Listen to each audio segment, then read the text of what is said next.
Good morning and welcome to our midday trek through what's making news. Supreme Court will decide today whether LGBTQ employees are covered by existing discrimination laws. So Title VII of the Civil Rights Act of 1964 makes it illegal for employers to discriminate based on race, color, national origin, religion, and sex. Notice I didn't say gender, I said sex. The lower courts have remained divided on whether the law covers sexual orientation and gender identity. The court will be asked to interpret the word sex in Title VII and whether it covers sexual orientation and gender identity, two phrases that we didn't really have around back in 1964. Sure, yeah. Three arguments will be made to the court. Do we have banners for these? No, That we don't have people banners fired for for their these. sexual orientation are being discriminated against because of their sex. For example, if a gay man fired for being attracted to men was instead a woman, they would not be fired for being attracted to men. See if you kind of work that around in your head. Right. What are the people online saying? Let's see. A lot of people saying hello, good morning. Not many thoughts on the topic itself yet. Okay. What are we hearing that the court is going to say, or what they're expecting? Can you put that graphic back up, please? Yeah. So, what we can expect, well, the court is currently made up of 5 conservative judges and 4 liberal judges. Let me put myself on here. So 3 of the 5 conservatives, Clarence Thomas, John Roberts, and Samuel Alito, ruled against same-sex marriage in 2015, if we use that as an indication of how they might rule in this case.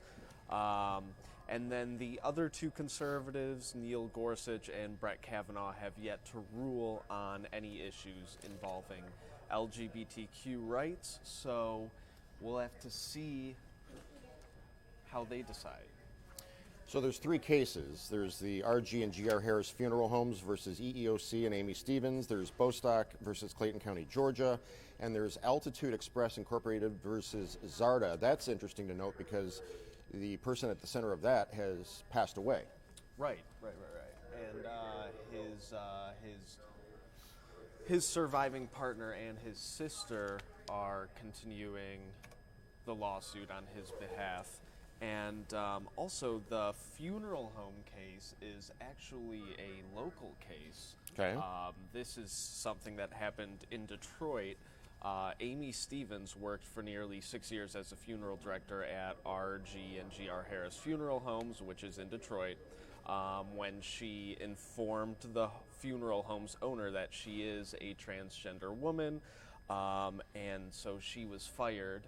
Okay. And after that, the Equal Employment Opportunity Commission sued on her behalf. So the Sixth Circuit Court of Appeals ruled that the funeral home did engage in unlawful sex discrimination, and now the case is at the Supreme Court. So the Trump Justice Department has argued that Title VII never meant to protect LGBTQ people. The ordinary meaning of sex is biologically male or female. It does not include sexual orientation, the federal government's legal brief says. That's right. Kelsey Lynn says they're pretty conservative, meaning the justices. I'll be shocked if this goes in favor of the LGBTQ community.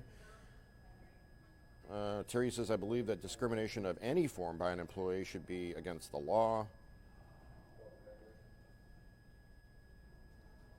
Daniel McFadden says civil rights for race is not the same for sexual statute. I guess he means statute. Stevie J, LGBTQ should have equal rights as heterosexuals do in all workplaces. Ken says we're not all created equal, it seems. Patty says, at employment at will, you don't have to keep anybody employed. If you want to get rid of them, you just get rid of them. Ashley would like to know, what does someone's sexuality have to do with how they perform at work as long as they respect their coworkers' sexual orientation or boundaries? So a lively discussion. By what point are we expecting anything to break news-wise that we will put on Click On? You know, I am not too certain about how quickly the Supreme Court works, but these 3 cases are set to be heard today. So it might be happening right now. Back to back to back or concurrently? Yeah, I believe so. Yeah. All right. Well, as we always do, we'll leave the live feed going for you to continue engaging in your back and forth. You're arguing, you're bantering, you're agreeing, you're disagreeing, and we will be back here on Friday with another hot button issue to talk about. Thanks for joining us.